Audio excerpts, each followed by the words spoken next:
Sir please sir এটা ভাঙবেন না sir, এটা ভাঙবেন না স্যার, আমার একমাত্র ভ্যান স্যার, এই ভ্যান দেওয়ার সংসার চালাতে হয় স্যার।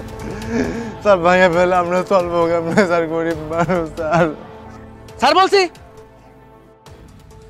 স্যার পরিবারের বড় ছেলে আমি স্যার, এই একটা মাত্র ভ্যানই সম্বল স্যার, অনেক কষ্টে সংসার চালাতে হয় স্যার। আপনি ভ্যানটা ছাইড়া দেন, এভাবে আটকে রাখবেন না স্যার। একটা ভ্যান জব্দ না করলে কি হইব স্যার? এই তোর কতবার কইছি এখানে ভ্যান রাখবি না, তারপর এখানে ভ্যান রাখলি কেন? স্যার হ্যালো, জি স্যার, হ্যাঁ পথ ক্লিয়ার করে দিয়েছি স্যার। Okay sir. জি স্যার, ফুটপাতে এখন কিছু নেই।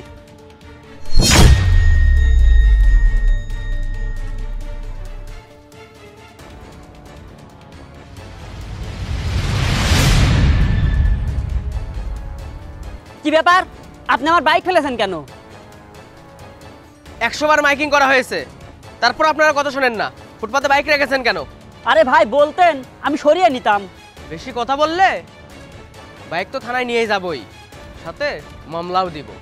হোয়াট? আপনি জানেন আমি কে? আচ্ছা সরি, বাইকটা সরিয়ে নিন। আপনার মতো কিছু পুলিশের জন্য পুরা পুলিশের দুর্নাম হয়।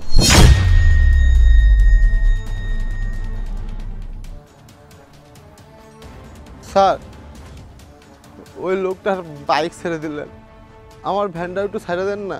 এমনিতেই মেজাজ খারাপ আছে, আর জ্বালাস না, এখান থেকে যা। স্যার বাবার ওষুধ কেনার টাকা নাই স্যার, আজকে বাবার ওষুধ কেনা লাগবে, খুব অসুস্থ হয়ে স্যার। আজ যদি ভ্যান চালায় হাজিরা না তুলতে পারি, আমার বাবার ওষুধ কিনতে পারবো না। তো তাতে আমার কি যায় আসে? স্যার এমনটা বলবেন না, গরিবের পেটে লাথি মেরা কি লাভ?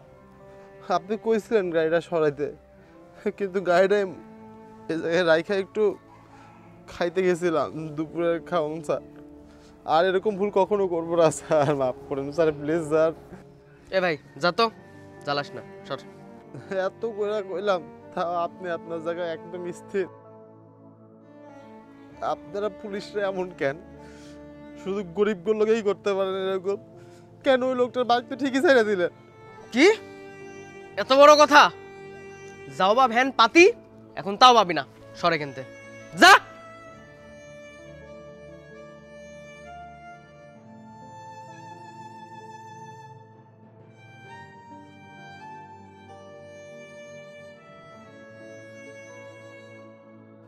আল্লাহ ও আল্লাহ, আমার কি হবে আল্লাহ গো? আর কত পরীক্ষা নিবা তুমি আমার? আমার মাফ করো আল্লাহ, তুমি নিজের জন্য তো কিছুই করতে পারলাম না, বাবা মায়ের সেবাই তো একটু করি, আমার এত কেন কষ্ট দাও আল্লাহ? কি হলো, তুমি কাঁদছো কেন? সেটা তোমার না জানলেও চলবে। আচ্ছা একটা কথা বলো তো, তুমি আমার কি দেখে ভালোবাসো? আমি গরিব ফকিরনির জাত, আমার সাথে তোমার কি? আমার মতো তুমি কি পাইছো? না আছে আমার চেহারা, না আছে আমার টাকা পয়সা, না আছে আমার কিছু। আমার সাথে তোমার থাকা লাগবে না, তুমি যাও তো, আমি তোমার বিয়ে করতে পারবো না।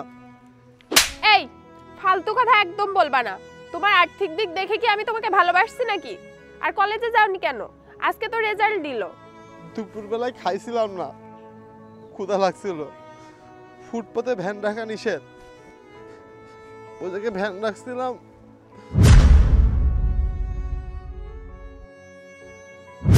ও আচ্ছা, তাহলে এই ব্যাপার। এই ব্যাপার তোমার কাছে? এই ব্যাপার কিছু মনে হইতেছে না? না বড় লোকের মেয়ে তো মনে হবে কেন? হ্যাঁ ঠিক, একটা ভ্যান গেছে তো কি হয়েছে, তোমার আর ভ্যান চালানো লাগবে না। তা বললে কিভাবে হবে?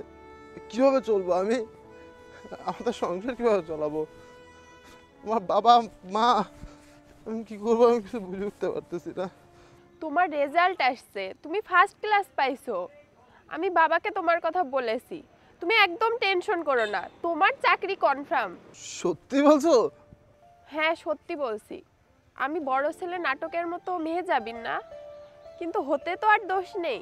আমি চাইলেই তোমাকে টাকা পয়সা দিয়ে হেল্প করতে পারতাম, ভ্যান চালাতে দিতাম না, কিন্তু আমি সেটা করিনি। কারণ জীবনের বাস্তবতা বোঝার জন্য। কষ্ট করেছো, এখন সুখের মুখ দেখবা। চলো তো বাবার কাছে চলো। জানো আমি না আজ অনেক খুশি। তোমার মতো মেয়ে যদি আমাদের মতো ছেলেদের খুব বড় সাপোর্টের প্রয়োজন না, এরকম একটু সাপোর্ট দিত না, অনেক দূর এগিয়ে যেতাম, অনেক দূর।